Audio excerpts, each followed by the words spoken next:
A couple of days ago, I hit rank 1 Vi in the world after thousands of games, wins, losses, humiliating fails, and just a sprinkle of ego-boosting outplays.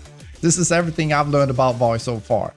So I spent 6 years maining her, analyzed every patch like a detective with my teamfight hat, experimented with different builds like I'm Cinched in Arcane, and mastering every matchup like I'm friggin' Taskmaster in Marvel. So make sure to listen up, because this might be the final Vi guide I ever make. And then I mean really listen, because if you do, you will climb. I spent this last month climbing an account from Platinum to Master with 77% win rate, just to prove the Vi can carry your deadweight teammates. So it's gonna look like I'm inting when I'm not inting. I'm playing really well this game. Really make sure to pay attention. You're gonna save yourself so many hours of learning and trauma. You also gotta do some of the work, okay? This is not Hogwarts. I'm not planning out Magic LP. But what you will have after this guide is a certified PhD in punching in-game. Okay, let's go. This first chapter is very important because this is going to determine whether Vi feels very strong for you or really weak. Because we're going to cover strength and weaknesses, how to lean into the strength, and how to stay away from those weaknesses. It's going to determine how Vi is going to feel for you entirely. So let's get into it. You mess up the clear, then you do some bad ganks, but then you get level 6, you press R on the enemy with the shutdown, and then you win the game. First, let's cover her strengths.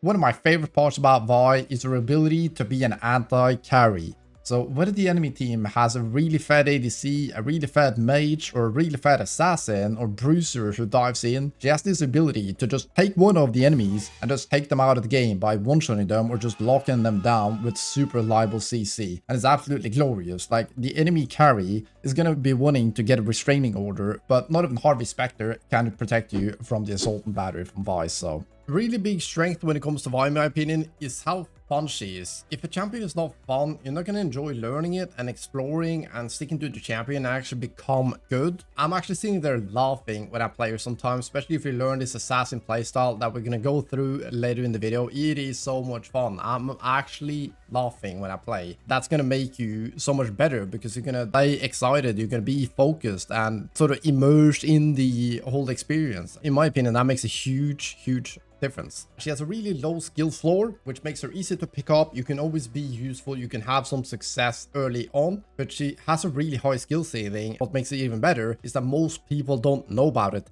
So you're able to surprise the teammates, impress them, really surprise the enemies because they won't see them coming. They don't know what Vi is capable of. There haven't been made a lot of content on Vi and what she can do. She's always been overlooked as this very basic, you're an alt bot, just do your thing, don't act like Vi is a skillful champion. But she really is, and there's layers on layers, and that is just the best combo ever. Another strength of her is her mid game. That is when Vi really shines. So when you have your 2 to 4 item power spikes, it feels like you collected all the infinity stones. You're so strong. So don't rush the early game like it owes you money. It's not the strongest point in the game. Vi is also surprisingly versatile. On the surface, she might look a bit one-dimensional, but she really isn't. She's kind of like the Swiss Army knife of junglers. But instead of opening cans, she's opening enemy team comps. She adapts actually really well to different roles and situations, whether you need dive, protection, picks, or you want to group for team fighting, or scrappy 2v2, 3v3 in the river. She's actually really good at all of those, so make sure to adapt well and Vi's got you covered. Vi's last big strength is her objective control. She can solo dragons and heralds like no other champion in the game, and I'm gonna tell you why. So her W allows her to completely melt neutral objectives because it does percentage damage. She also takes basically no damage as long as you spread out your abilities for your passive. Your passive will tank so much, so as long as you don't spam your E's and your Q's on the objective, you basically take 0 damage. She also got her Q, which allows her to both get into the pit without getting seen by coming warding spots. She can also use her Q to get out safely if the enemy team collapses. Unlike a champion like Trundle Shyvana, which does them really quickly, they don't have the mobility to avoid vision or get out of the pit safely. Vi has everything you need to solo objectives. She's also very good at getting picks with her ultimate before the objective starts. You can avoid the whole team fight altogether. You can just get a free pick and then go to the dragon, and they're not going to contest you. So use Vi's objective control. So unfortunately, Vi does have some weaknesses. But the good news is, if you know about them, you can play around it. Just like my weakness is mint chocolate chip ice cream. As long as I don't buy them, it's a lot easier for me to stay awake, because if I have them in the house, they're gone. The same thing applies for Vi's weaknesses. You just gotta know about them, and then it becomes a whole lot easier. Vi's weakness starts already at level 1. She has one of the weakest level 1s in the game. When the enemy team invades you with 5 people, it feels like there's a whole army of Spartans running at you, fully geared up, and you're just standing there in your flip-flops and your underwear, questioning everything. Starting W means you have no gap closer, you have no CC, you have no passive. You're gonna kind of stand there and look pretty. Try to avoid invading early with Vi. If your team wants to do it, try to play them off unless you have a really dominating level 1. Make sure to set up defensive for your level 1. Don't stand cocky, try to fight somebody. Just sit back, maybe set up a defensive ward. It's going to save you so much time. And also, if the enemy team does invade, don't be afraid to just give it up. Just go on the other side, start over, give that first camp, get to level 3, and then you can start playing the game. So Vi's whole early game in general is pretty lackluster, unfortunately. It used to be a lot better, but with Vi, they've been targeting her base damage and shifting a lot of her damage into scaling, which means you need items in order to do damage. So especially before your first act, where you don't have any longswords, you're gonna do very little damage. You can win 1v1s and fights if you hit a fully charged Q, but your main priority early game is just to farm, get level 6, you make a calculated play, you maybe try to get a free objective. It's about scaling. It's about making only 100% plays. If you see a free gank after a 3 camp, go for it. But if you don't see anything that is like very, very reliable, let it go and take the calculated fight. You use your ultimate. Now you're gonna have a long cooldown, so now you want to sit quiet and chill and not create too much action. When it comes to your mid game and late game, you're gonna start popping off. Another weakness of Vi is that she's the definition of committed. Once you go in, there's no way out. If you just send your Q in there and you end up missing, well, you just donated your ass for free to the whole enemy team. The same goes for your ultimate, although your Q and ultimate is super strong. If you use them incorrectly, you're going to be in so much trouble. So you actually have to play Vi pretty calculated, which is a little bit ironic, but that's the way it is. You have to pick your fights. You have to be really conscious of when you use your Q and ultimate, because they're so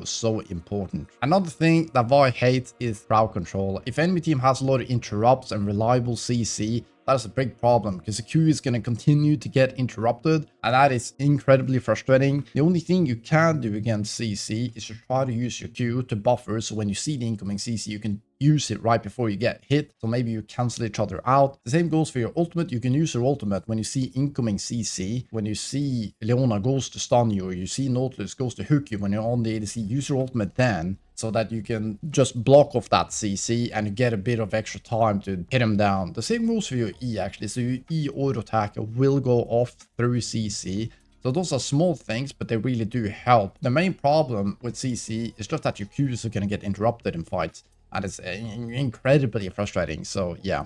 And then there's 2 things, lastly, that makes me want to scratch my eyes out when I play Vi. First one is protection comps and protection champions like Lulu, Zillion, Morgana, Pumpkinch, maybe even a Kayle ultimate or a Kindred ultimate. Vi's main goal and one of her biggest strengths is to target someone and just make them die. If they have champions that just totally prevent that, that is very good for stopping that from happening, like enchanter supports like Zillion, Lulu, that just presses their one button, they can't die anymore, suddenly you're just caught. So there's nothing worse than you diving in with your ultimate with Vi, and then you see just Zillion ult drop down. It just makes you question your whole life. Very unfortunate. Then lastly, there's new things that is trying to weasel their way into League of Legends, and that is abilities like untargetability, invulnerability, and unstoppable effects. So although they've been around for a long time, there are increasingly more of them. That makes it very hard for Vi, because she's built to be reliable with her ultimate. That is one of the best things about it. But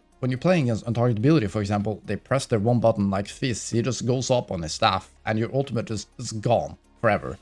Not forever, but it's gonna take 2 minutes until you get it back. And the same goes for Xayah ultimate. You got Aurora, who now got this dash, which makes them untargetable. You got invulnerable effects like Kayle when you go in for the kill and just don't die. And you also got unstoppable effects. Desante stops your Q and ultimate effectiveness, which is really quite brutal. You also got the problem with hourglasses on champions, Lissandra ultimate. So when you see those, maybe don't pick Vi, especially don't go very aggressive build. Maybe just just try to set up your team. You can't go in. You just got to play a little bit more defensive and try to play for your teammates so you can maybe be better into the enemy team. All right, skill order is actually super important, and I need to know this because Riot, for the fun of it, decided to mess it all up. So now it's actually a whole lot more complicated than it used to be, so listen up. Level 1, don't level anything before anything happens, please. Be a Boy Scout, be prepared for everything, it's very important. First off, we're gonna start W. If nothing happens, we start our W and we start hitting the camp. But if we do get invaded, maybe you need to level your Q to escape. Or maybe they invade your red buff and you need to start raptors, or maybe they invade your blue buff and you move over, you have to start your raptors, then you're gonna go your E, for example. Or if you're just standing there camping a bush, 5 people of them walk into the bush, maybe you now level E because it's a full-on 5v5 brawl. So, be a Boy Scout. Level 2, you're going to be wanting to take your E because it's going to be the fastest, clear, and also is going to keep you the healthiest. Unless there's something crazy going on and you want to flip a level 2 gank or go for an invade. I have done this and it can pay off, but you need to know, like, if the enemy team has no flash, maybe you go for it, or they have a brand juggle. You wouldn't do, for example, a red buff into a grump invade like some people are maybe done to you. This absolutely works, but for the most part, you're going to go W into your E second. And then level 3, we're obviously going to take the Q. And then when it comes to maxing out your abilities, it's a little bit funny. So obviously we're going to take our ultimate whenever we can. And then we're going to go Q second. That is our most important spells. We need to get damage into it. We also need to get cooldown down. So you're going to go Q always. And then secondary, it's a little bit difficult. Or not really, but pay attention. So you're gonna wanna, in a stable game, everything is quite normal. Enemy team has some front line, some back line. You're gonna wanna go 3 points into your W and then max out your E. If the enemy team is very squishy, you can max out your E right out there. And then if the enemy team is quite tanky, beefy, a lot of HP stackers on multiple targets, you're gonna want to go W max. It also depends a little bit who you want to spank. That's important. If you only want to focus 2-3 of the enemy champions and they are very squishy, because you have other champions on the team like a Vayne who can melt the tanks, that is completely fine. But if your teammates really struggle to take down the Mundo, for example, just max out your W and melt them, okay? So that is very important. But yeah, for the most part, 3 points into W, into E max, you can't really go wrong. You can make the adaptation if you feel comfortable with it.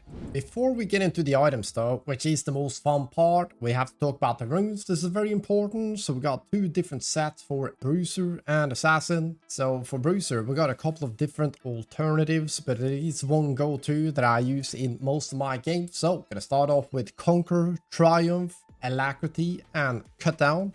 Very important. All of these are necessary and the best. There's no reason to mix around here really. Then we got secondaries, which you can mix up a little bit. But what I do in most of my games is to go magical footwear, because those are very nice, because it allows Vi to just rush her first item, which is amazing, especially since you're building Trinity Force in most of your games on the Bruiser build. You can skip the 300 extra gold, which means you can get your first item power spike when the enemy jungler gets their first item power spike. Your item is just going to be stronger, because Trinity Force is an absolute banger of an item. And then we got Cosmic Insight, which is just very nice for most junglers, if not all, and Vi especially, because she's very, very reliant on her flash. So you can int those as much as possible and then maybe do a couple of good ones in the game as well. That'll be deciding no. And then we got a couple of different secondaries actually for every single different tree. We got alternative, but I will say I go magical footwear, the inspiration one, most often. But you got domination, which you're gonna go sudden impact and relentless hunter. You can experiment with ultimate or treasure as well. And then we got the sorcery one, which is you're gonna go transcendence and woodwalking. You can also go absolute focus and woodwalking, but for Bruiser I do recommend transcendence because haste is quite nice when you go in this build. And then lastly, we got the resolve one, which I have actually done quite a lot, and it is really good, especially if you're planning on going Eclipse. It's very nice because with this one, you're going to go Shield Bash, and then you got 2 different alternatives, which is going to be Revitalize, which is just overall very nice. It gives you extra passive, you heal extra in the jungle. It's good with Sun and Sky, it's good with Eclipse, so that is just a really nice one. Then we also got Bone Plating, which I do use against like Assassins. So if you're playing against the Rengar and some other burst champions, bone plating is really, really good. So there's that, but most of the games I'm just going inspiration. It is the best. You can try a little bit, figure out what you like, because I do actually think that runes and items are a little bit subjective. I do recommend stuff which you can experiment, but it's also on you. Like, what are you best at? How do you enable your champion? That is important as well. But let's get into the assassin, because there's some funny stuff. So for the assassin here, it is actually quite important, and there's less variation, at least in my experience, and this is what I'm best at. I've had a lot of experience playing full damage Vi. This is most of my hours playing League. We're starting off with Halo Blades because we're gonna dominate. Halo Blades is actually what enables Assassin Vi in many regards. It's super important, and if you come here try to push your Electrocute Dark Harvest agenda, you're gonna just get kicked out of Fight Club. Okay, we can do a 1v1. I can show you how terrible they are. But yeah, in all seriousness, Halo Blades is truly what enables it, because you can do your combo so quickly and you can actually assassinate. This is very important because you can do your fast combos and you can do the full combo, which gives even more damage, which is shown in the combo video. Halo Blades is just like absolutely necessary. You can just compare it to with Halo Blades, you're at least gonna get one extra auto attack, probably more, and you're gonna do the combo fast, but at least you get one more auto. One more auto is gonna do the same damage as Electrocute and Dark Harvest anyways. It's just like way more applicable in many different ways. So Halo Blades is just always better. You have to go this. If I didn't have Halo Blades, if they revamped the runes, for example, I would have to find a way to build attacks, but I would probably build Berserker Greaves on boots. I'm not even joking. This is actually a thing.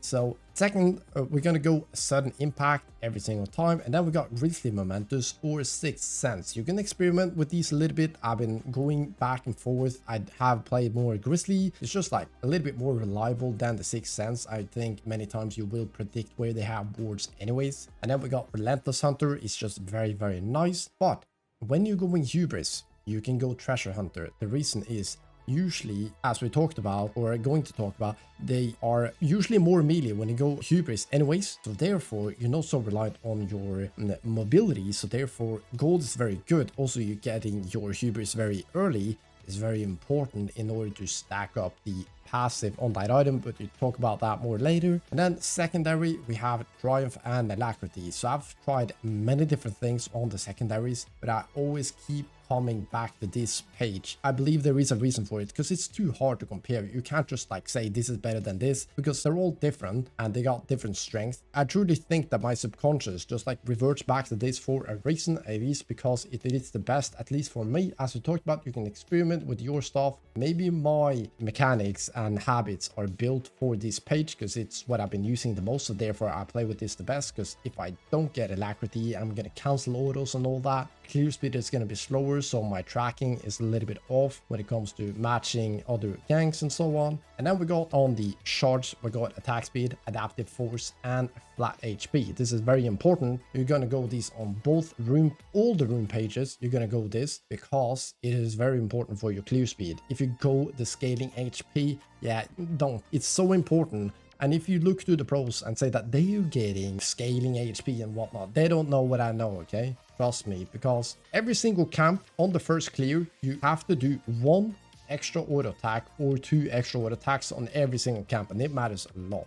You're saving a lot of time for this first clear, which allows you to get a better position or to gank off before the enemy jungler, or match the enemy jungler, or go for the invade. Like, there's so many things that goes into this, as well as being stronger level 3 and 4, which is very important in the jungle. You're also staying more healthy because your pet does more damage, so you heal more, so you're less vulnerable to invades. Not just because of the flat HP, but you will also have more HP because the pet actually scales on AD, AP, HP, and then resistances. Many people don't know this, but it scales on HP, so in the early game, your pet is going to do most of your damage because later you get items anyways, alright? So this is very important, but let's get into the good stuff. Vi, much like her sister Jinx, got 2 different personalities, but in game.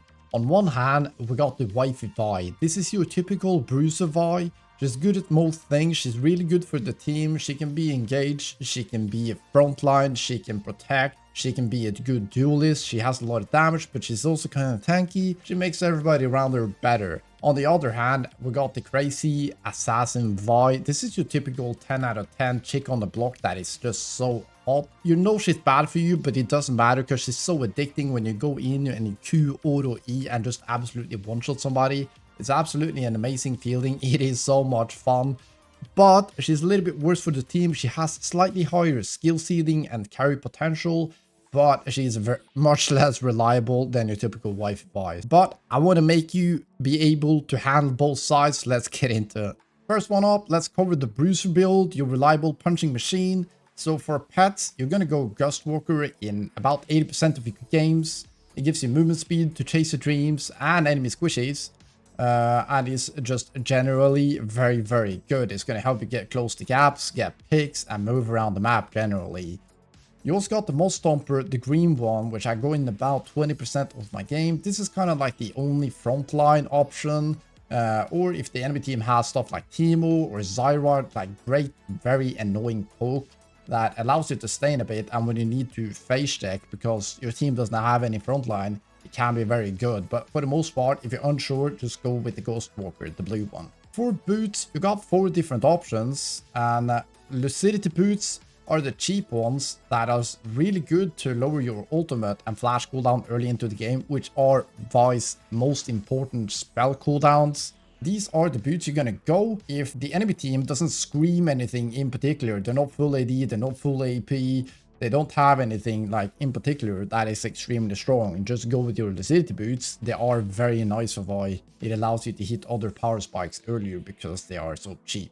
Then you got your swiftness boots, which are amazing. The slow resistance actually works on your Qs, so it makes it easier to hit your Qs. You move around the map super quickly. If the enemy team has a few slows, I really recommend swiftness boots. They are absolutely amazing.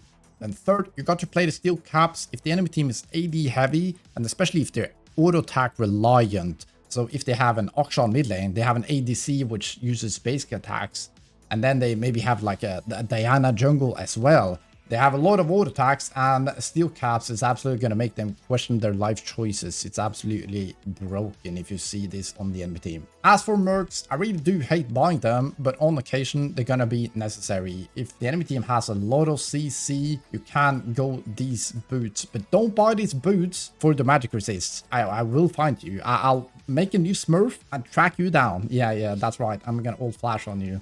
Your core items for the wife build is the Trinity Force. Throughout the last few patches, this item has just been getting better and better for Vi, and all the other ones have gotten worse and worse. So we're kind of left with Trinity Force is almost every single game. Your other 2 options are the Sun or Sky and the Eclipse, but I recommend Trinity Force. This is what I do in 90% of my games when I go Bruiser, and it is the best. If you feel like it's too expensive, well, then you just gotta have to make better money. And I will teach you that in this guide anyways, so that's fine. For your second items, you got a few different options, but more often, if they build any sort of armor, you're gonna go Black Cleaver and you're gonna melt them. If they don't build any armor and you do want to be a bit of a frontline, you go your Sunrise Sky. It's not a bad item anymore, but it is a little bit worse, but it is amazing after a little bit of a Trinity Force into Sunrise Sky. You have some amazing bursts when you E with your Sheen and you get the Sunrise Sky proc. You do a lot of damage. Your other items are the Eclipse. If you snowball really hard or the enemy team is very tanky, Eclipse Trinity Force is amazing against tanky champions. So if you're playing against a Mundo, for example, you're going to get multiple procs with your Eclipse and it's going to do a bunch of damage. It is amazing, but you need to make sure that you have a bit of a front line, because if not, you're going to get blown up with this build. It's a really good dueling build though, amazing. If you snowball super hard, the enemy team doesn't have any resistances and they're a bit AD heavy, or you're playing against an assassin that is getting really fed, like a Zed or a Talon, for example, you can go Death Dance second, because it is a bit of a utility item, but since you're already snowballing and fed, you're gonna already be doing enough damage, and then it's just amazing, because it's gonna feel like you're absolutely unkillable from the enemy's standpoint. And since you're doing so much damage, you're quite likely to get a reset, and it just feels unplayable to play against a Vi who's snowballing with the Trinity Force Death Dance. If they have like full AP, you can go more. That is completely fine, but that is rare that this is going to be the case. So when it comes to your third item, this is gonna kind of be whatever you didn't build for your second item. Now you kind of have all the items that you really need, but I'm going to mention a few alternative items. So we got the Black Cleaver, which is the anti-armor. We got Sun or Sky for the burst and sustain. We got Death Dance for anti-burst from the enemy team. We got your Maul, which is your anti-AP burst. You got your Sterax for tenacity and frontline. Beef, if you're the main frontline, you can go this. Eclipse is the anti-tank, a good dueling item. You got Spirit's Visage, which is your go-to MR and sustain item. You got Randuin's, which if you need, you really need to get some armor, and the enemy team has a lot of crit. Randuin's is absolutely amazing. If they have a double AD carry crit, for example, Randuin's is absolutely bonkers. It even works against Shadow Flame on AP champions. Yeah, that's right.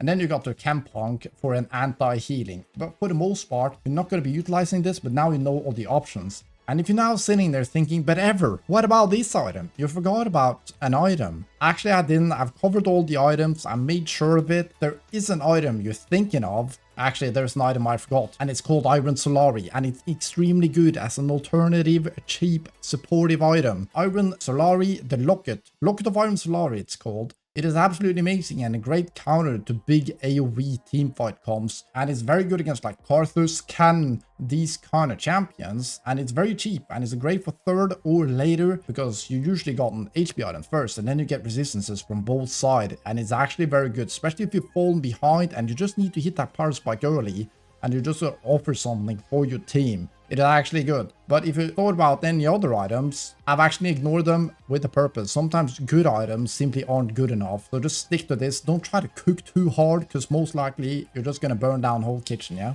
Now, finally, we got to my favorite part, and that is Assassin Vi.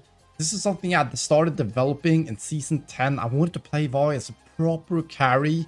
And I'm telling you, playing Vi as a full damage champion is not only the most fun I've had with Vi, but it's the most fun I've had with, like, not even League, but any game. It is absolutely astonishing. It's like having a shot of adrenaline straight into your veins when you're going with that Q auto E and just completely one-shot whoever is standing in front of you. It's absolutely glorious. So first, let's talk about when to pick a Vi and play her as an assassin. One, if the enemy team is squishy, that is nice, but it's not the most important. If the enemy team don't have a lot of CC and they don't have a lot of overprotective comps, because it's going to feel absolutely unplayable if you play against something like Pantheon top lane with reliable CC. You got a sack in the jungle. It feels like you're playing League on a trampoline.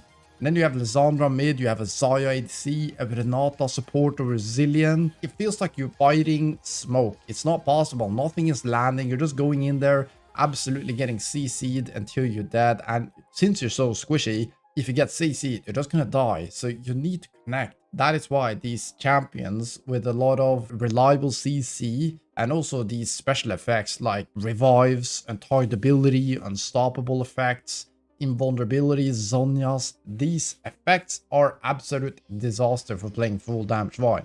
You can still play it, but you're gonna have a miserable time most likely unless you get really fed. So if you're waking up, you're ready, you want to absolutely carry, try it. And if you haven't tried it, just do it, and just do it in a normal game because it's so much fun. You can't miss out on this. It's absolutely amazing.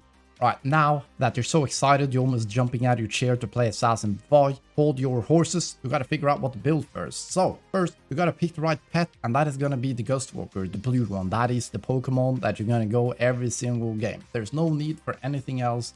You just need mobility to move around the map. You don't need survivability or anything like that. So just go with Ghostwalker. And then we got boots. You gotta get the right boots. So you got two options. They're gonna be aggressive. You got Lucidity boots and you got Swiftness boots. I tend to go Lucidity boots in about 80% of my games because you don't get a whole lot of CDR with this build. And that's gonna really help us out. They're also very cheap and you have even more flashes. And flash is so crucial for this build, especially when you're team fighting, because if you don't have flash, many times you just die before you get in there, so that's very important. The only other case that you go any other boots, that is play the steel caps, but that is only if the enemy team has completely shot themselves in the foot and dropped the full AD, yeah? So that is the only case. If not, you're going to go Lucidity boots and Swiftness boots. And then we got your core items. For the first item, you got 3 different options. You got Ghost Blade, which you're gonna go most often. It's very good for mobility. It's a cheap item. The only thing you don't get is haste, but you're gonna get that from your Lucidity boots anyways. You move around the map, you get picks. It's extremely good. So this item, you're gonna go especially if the team is more squishy and have longer range.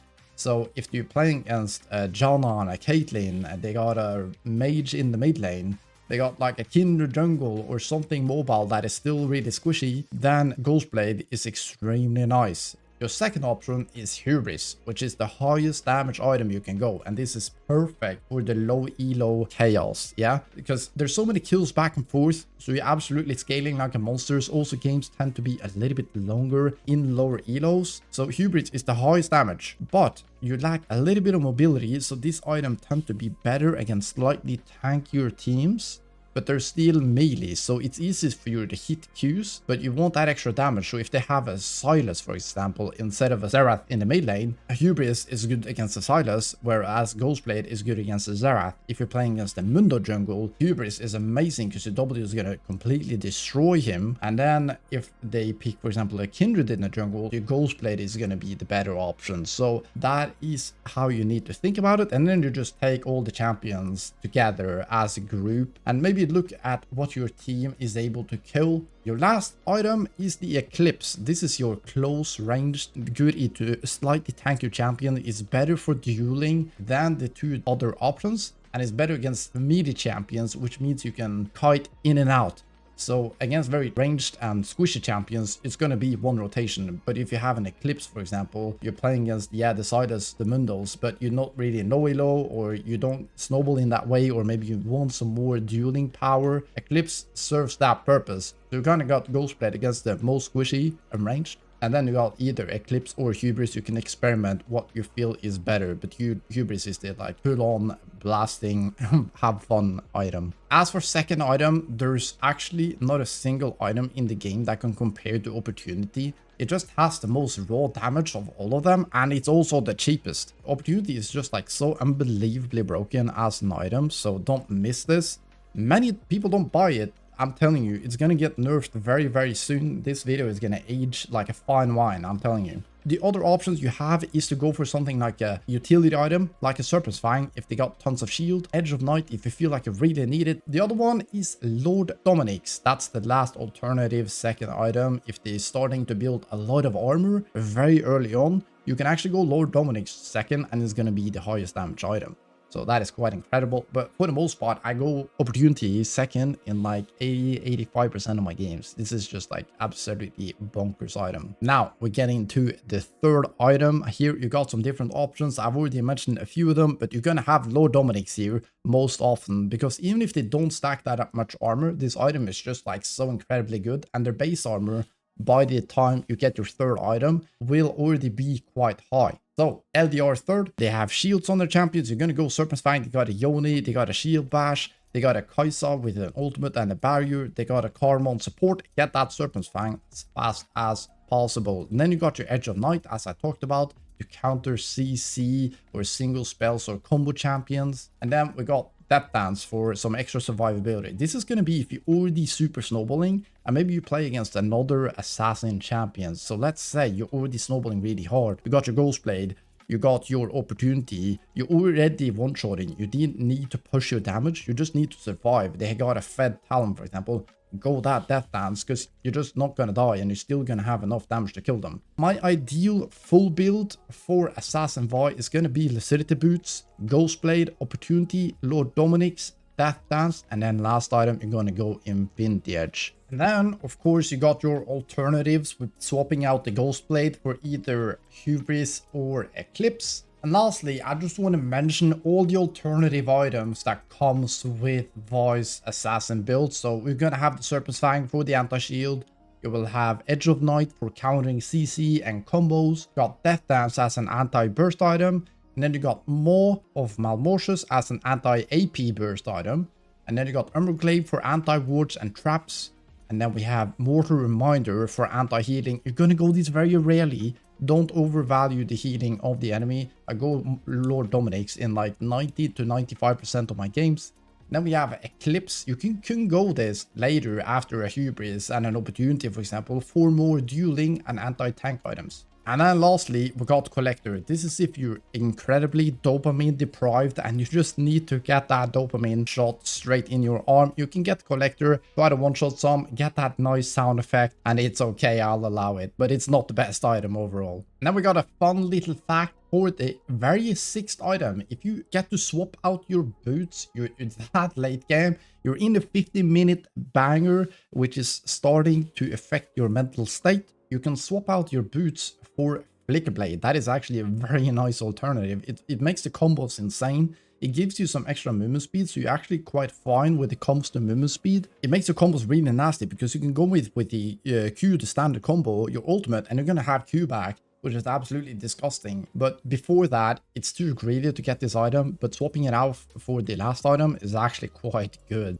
Before we move to something super important, I want to mention 3 alternative builds, which is more off meta for Vi right now. They could use some more exploring. They are very fun. One of these I started cooking up just a few days ago and is looking very promising, but these are not the meta builds right now. But if you want to do some cooking by yourself, these are worth exploring. They apply the same general knowledge to the builds. We use the same items with a few exceptions, so let's go through it. First one up, we got the kind of mixed assassin Bruiser build. So here the only importance is to apply the full damage item first. You want to lean into Ghostblade, Hubris or Eclipse first, and then you can transition over to Bruiser items later. You can even go the opportunity and then we transition over to the Bruiser items, and it's still going to be all the same items that I've already mentioned, but you can absolutely do this, especially if you're getting ahead. This is very good because if you're falling behind, you want to maximize your damage. You don't want to go into a Bruiser build unless your team is doing amazingly, because then you can actually just be a bit more tanky and help them out. For example, if you started on assassin build with opportunity or Ghostblade, and then you will go actually into Black Cleaver, for example, just to help out your team, be a bit more tanky, offer them some help. That is an alternative. You can go into Sun and Sky to get the crit burst with some HP as well. So either you go this if your team is doing really well and you want to allow them to carry, or you're doing amazingly and you're already one-shotting. You don't need to go absolutely full damage, because now you can build a couple of Bruiser items. You're still going to one-shot because you have a lead, but you're not going to be as vulnerable and it's going to be a little bit more reliable. So then you can lean into the opportunity, the Ghostblade, the Eclipse, the Hubris early game, and then we can transition over to Death Dance, Black Cleaver, Sun and Sky, more, and these items. It is a very good mixed damage build. Then we got the Overlords build. So Overlords is a very interesting item. It is very expensive, but it is also quite good. So the secret here is to lean into your HPs. You can actually go Overlords on 3rd or 4th, and you're gonna do a lot of damage. You're gonna get so much AD. You're gonna have 300 plus AD with building very HP heavy items. So here you're gonna go Trinity Force or Sun Sky into Black Cleaver or Sun Sky into Overlords, and you're gonna be very tanky and do a lot of damage. The only thing with this build is that it is a bit expensive, but it's very good. What you can do in your runes also is to go Overgrowth to maximize your HP so that your Overlords will do even more damage. You can also take scaling runes, scaling HP runes on your shards. So there you just want to lean into that HP. You can go Sterax next or Randuin's, Spirit Visage, these items to maximize your HPs, which means you're going to get a lot of AD. So this is a build worth exploring. It's yet to be tested enough because there is a lot of percentage damage in the game, so it's a little bit scary, but it can be quite good. And then lastly, we got the real interesting one, and you might be surprised by this, but this is the new Manamune Vi build I've been cooking up lately. So this is, Manamune was a really good item on Assassin in the past because it used to scale a bit faster and the game in itself was slower, but that is happening again. The game is being slowed down, and especially Vi, because her early game is worse than ever before. Her early game is quite weak right now, therefore we have to wait for the scaling anyway. So my thought process was, why don't we just lean into waiting for the scaling, so we allow ourselves to not have the biggest power spike right now. We buy the Manamune, we're not going to be as strong at 1 item or even 2 items, but when we get the 3 item power spike with the completed Manamune, we're the absolute monster. The advantage for Manamune over something like Hubris, for example, is that not contingent on you getting kills to snowball. it will just have a lot of stats in itself. So if you didn't know this, Manamune, once you complete it to Mana, is the item for Vi that does the most damage in the game, in the combo. So many people don't know this, but because of how Vi is scaling with her AD, how she applies the Manamune procs, she's very good at using it. You have to make a sacrifice too early game. This is not standard yet. It has to be explored more because it's hard to tell how much you're giving up for how much you're getting back. But it's a very cool build. And once you complete the Manamune, you will go into Eclipse or Black Cleaver, or even something like Death Dance. These same Bruiser items that you apply in the same spaces, even Sun and Sky is viable, but I do like the Eclipse because Eclipse scales off of bonus AD or a total AD on the shield. So Manamune gives you a lot of AD, and then you get the Eclipse. And then third item, if they have a couple of basic attackers, you will go Frozen Heart. And the reason for this is because you're getting mana from it, and it's a very cheap item. It will buff the Manamune AD, and it would also buff the Manamune proc damage, which is doing insane damage for just a strictly defensive item. You're doing a lot of damage, becoming really tanky. And then fourth, you probably need magic resist. If you don't need magic resist, you can either go into something like Opportunity and max your damage, or you can go into something like Sun and Sky and Black Cleaver if you haven't picked those up before. So this is an insane build. It needs some more testing, but if you are one of those who like to explore builds and try new things, it is a very, very cool build, and enemy teams will be surprised. Your teammates will be surprised by how good it is, and maybe even you. So it is pretty insane. I love it. Let's get into some really important shit. But guys, before you start running it down in solo queue with your full damage Vi going 3 and 15 because you don't know what you're doing, I'm gonna talk a little bit how to play Vi in general and give you like a loose blueprint on how I think about Vi in the early game, ganking stages, power spikes, and team fighting and so on. So let's get into it. So early clearing and early game in general, you're just gonna farm safely. Rush your level 6, just create XP leads. This is your most reliable way of getting leads in the early game, because if you just like flip ganks or invades, or you try to contest them when they're invading you, you're gonna get in trouble and just gonna fall behind. So when you're actually getting to the point where you're actually strong, you don't have the items or the XP to really back it up when you should have been really strong. So just farm safe, hide camp to safe positions if you're afraid of getting invaded. For example, on your third buff, if you know the enemy champion has an invade champ like a Rengar, a Lee Sin, a Kha'Zix, they're playing aggressive. Just for example, if you start a blue, you're pathing to red, just skip your red, take your Krugs, go back to your red buff. Just make sure to secure getting all your camps, getting level 6, maybe get a free dragon. Don't go for ganks, only go for 100% ganks. And I got a rule as well, and that is if you have no R, no flash, it's no gank. No R, no flash, no gank. It's that simple. Also, when you're ganking, don't waste your Q. You have two different options. Either just walk up to them. It's kind of that similar thing as Lee Sin way back. When the good Lee Sin, they just wall jumped up close, slowed them down with the E, and then they use the Q instead of just like flipping the Q from a range. It's the same with Vi. If you don't need to use your Q, just walk up close, start hitting them with E. When they then flash or use their escape ability, then you use your Q. Another thing is that if you walk up close and you know they have flash, just hold on to your Q. You can charge your Q for so long. You can outlast stuff like Fiora's parry and all those kind of abilities, which is very nice. It's going to make your gank so much more successful. Just walk up close, hold your Q. They're gonna flinch like that kid in Arcane, I'm telling you. They always flinch. So just hold your Q, they will flash, and then you follow up with the Q, and your ganks are gonna be so much more successful. But for the most part, only go for 100% ganks. Just take your farm, go for the reliable ganks on the important lanes. When it comes to power spikes, we got level 3. It exists, it is a power spike. When you get your level 6 is when we start being able to play the game. But before first base, also, we have no items. Vi has no damage when you have no items, basically. You can win quite a lot of 1v1s if you hit a fully charged Q, but for the most part, you need to get your items. You need to get at least to your first, and especially your 2 to 4 item power spike is when you're the absolute strongest. That is very, very important. Don't rush things in the early game, don't take too many fights, and especially don't fight without your ultimate. You are somewhat strong without your ultimate, but many times you're not going to have the follow-up or the extra damage to actually get the kill. You maybe going to be able to do 70% of their HP. They're going to run away, and it was all just time waste in general. So just like be very disciplined with what fight you're picking, unlike Vi and Arcane, okay? And then we're getting into the mid game and late game, where it's going to be a lot of team fighting and brawls and whatnot. And here, how to play team fights with Vi. This is very important. You got to combine your Q with your R, or R with your Q. This has to go together. It is so important for team fights. Not just like Q in there to close the gap, press R and pray. It's not going to work that often because you don't have anything to follow it up with. Yes, you can use it to catch it out. If you got your Nautilus right behind you, it's ready to hook after them.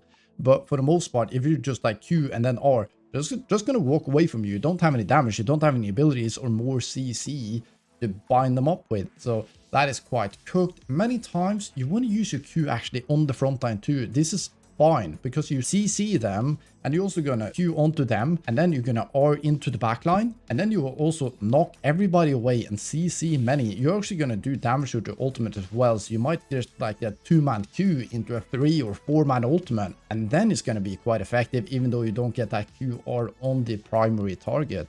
But that is actually very good for displacement, disrupt, and just like taking over that team fight and making it very hard for the enemy team to play. So Vi's team fights are amazing, but some very, very common mistakes are to dive too deep. Don't do that. Just like be restrained. Restrain people. It's very important, because if you go too deep, many times you're just gonna end up dying. You're sitting there asking for follow-up, but like your team can't. They don't have your ultimate that just like locks on and drives into the enemy fountain. That's not going to work many times. So just sit tight, wait for the opportunity when the right target steps up and you know you have your team to back it up. Also, very important, just like don't go crazy. Play slow. Play very slow. Play more slow that you want to. Go in for a couple of combos, kite, play around your cooldowns, look for the opportunity to go back in. So just like don't play too fast. Just like don't go in there and just like start hitting people until you're dead. That's not gonna work. You have to play for flanks. It is very important, unless you have a really, really good front to back team fights and it's all about protecting your backline. You have to look for flanks. Use your Q to get over walls, avoid vision, and come in from the sides. That's gonna make it so much easier for you to get into that backline. Because if you just like come from a front to back, they're gonna see you coming and they're just gonna play around you or CC you and be very ready for you. But if you come from a different position, you might get into the backline there without any, like their front line noticing. Their support might have been distracted, and the ADC is going to be absolutely surprised, and it's not going to be able to use the escape mobility, for example, because you're coming from out of vision. Extremely important. So another mistake is to always dive instead of sometimes protecting. It is very important. If you do have a Jinx instead of, for example, a Kai'Sa would love to dive in there. You got other champions to follow up, Leona and so on. If you have a Soraka Jinx, they're not gonna want to dive in there because they just want to hit the closest target, get the reset. So it's your job to just protect them. Just press R on their assassin and let your carries do the work. Because if you just dive in there, you die. They're not able to kill the front line in time because Vi's not that tanky. You're just gonna lose the team fight for your whole team, and you just like sit there cluelessly after the team fight when everything's in shambles. So for positioning tips before team fights, if you want to dive, look for flanks, side angles. If you want to protect your team, just stand in front of your carries and be that like goalkeeper and just like look out and grab them. Whoever tries to dive into the backline, think like goalie. You're not like the hero in that one. You're not the solo hero, at least. You're just the protector, okay? So now that you know how to play Vi in general, we can take that playbook and throw it out the window, because I'm gonna teach you how to play Vi as an assassin instead, and kind of the adaptation that you have to make. So don't throw the entire book, yeah? You can keep most of it, but there is some adaptations that really can help you enable Assassin Vi, because if you do play it like you normally would, you're gonna fail. So I'm gonna go through the most common mistakes and the adaptations that you have to make. So let's go. Another very common mistake to make when you're starting out with Assassin Vi is to overestimating her dueling powers. So your 1v1 potential, especially until you get 3 items, are gonna be a lot weak. You can't just like queue in on these Bruiser and expect to win the 1v1 or just like bully them a little bit and get out, because if you overstep, you're just gonna instantly die.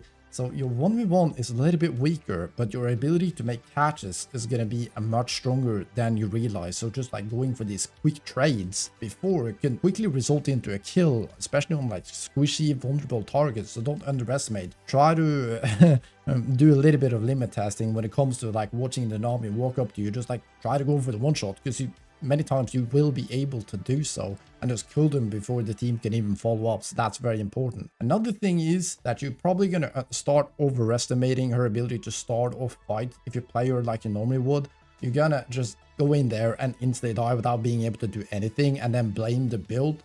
The build is not the problem. The problem is you playing the fight like a Bruiser Vi or like a Malphite. You have to think of yourself more like a Katarina. You're just going to go in when the team has already spent a lot of abilities. And you can just go in there and one-shot 1 to 2 or even 3 targets if you have the correct timing and you allow your team to engage and kind of take something that be a distraction for you and open it up the team fight, and you're going to be able to absolutely take over. And then it's very important to recognize your purpose, because it can change from game to game and situation to situation. You got to recognize, what is my purpose? What am I going to bring to the table for this game? What do we need as a team, and what is enemy team weak against? You got to identify the weak links on the enemy team. Maybe it's a one-shotable support that you can just like pick up when they're going for wards, because you can just instant one-shot them. On the Bruiser, you're going to do like 70% and then they're just going to run away from you. But when you're playing this full damage build, you can just like absolutely one-shot them in 1 second all the time, and then you can use that advantage to kill the ADC after, because now they don't have the support to back it up. So you break apart and pull apart the team. That is most often your purpose, and you snowball harder. You don't have those same reliable power spikes, but you snowball insanely fast and you farm faster, so that is important. You have to play more selfish. You're not a supportive champion. You have to prioritize yourself. You have to prioritize kills. So you need to secure kills, and you need to secure your gold even more so than just like protecting lanes. You have to get yourself ahead. You're a carry. And before team fights, before every single time fight, you should do this as a Bruiser too, but this changes a little bit for Assassin. What is the real threat for the enemy team? Is it the Assassin?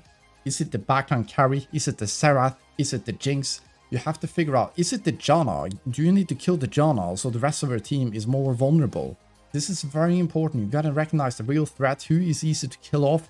Is it the mage with the hourglass that is quite tanky? Is it the Anivia? Probably not. You're just gonna flash in there and you're gonna do half their HP. They're gonna Zhonya's and you're just gonna stand there doing absolutely nothing, just like maybe look pretty if you're lucky, and that's about it. So maybe it's better to kill the Janna, and then you can use your ultimate, get off some more damage, and you go for a 1-for-1, get off a lot more damage and distraction, and that's good enough. You did something in that team fight. So recognize the threat. Maybe it's just to kill this head so it doesn't kill your carry. Maybe you just like try to assassinate him so he can't assassinate someone else. That is also a very viable thing before the fight. And sometimes it's just going to be not team fighting at all. You have to just like permanently look for picks, because the enemy team has such a good team fight comps. So just like pull them apart, look in the side lane, go for one for ones or 2v1s, and look for use your mobility around the map to play that way. That is very important. You think about your purpose. What is your purpose? When it comes to positioning with this build, you have to be more sneaky. As I said, you have to use your mobility really smart. You have to get that sweeper. If you don't get sweeper on Assassin Vi, you're in trouble, because you're going to stand on the ward, just like insta-die. You need to recognize when you see and when you're not. You have to be really alert. If you see multiple enemies move in your direction, think about it. Be careful. You're going to insta-die, so you have to play really carefully and methodical. Be sneaky, use your mobility, hide in bushes, just like camp bushes. Look for someone that is about to face check before the dragon, for example. Just find those really aggressive, nasty positions, then you can just catch off the enemy team. And the last thing I really want to talk about with you, and the secret to how I became rank 1 Vi, is the mindset. The mindset of playing both Bruiser and Assassin Vi. What is important to think about? What do I think when I'm trying to win the game with Vi?